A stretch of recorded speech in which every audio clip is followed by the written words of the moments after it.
Her står jeg med Saucony Omni i den seneste udgave.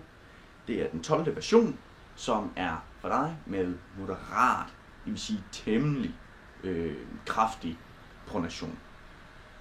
Hvad angår pronationen, så kan du se, at der ligger en kraftig kile her, som gør, at du ikke falder alt for meget ind i, når du løber.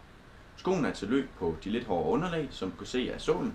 Den er ikke ekstremt ro, men du har alligevel et udmærket grip af deres sål her.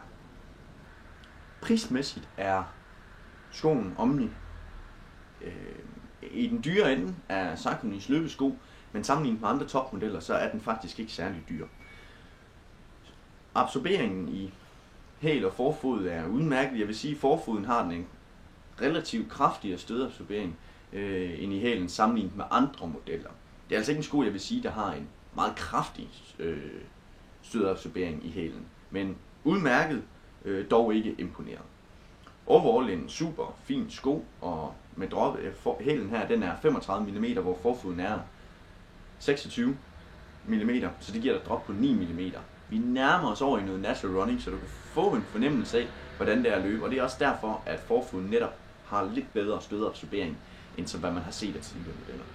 Overdelen er en rigtig lækker mesh, som giver en god åndbarhed, så skal du ud og træne en masse kilometer, så er det her en super fin sko at bruge.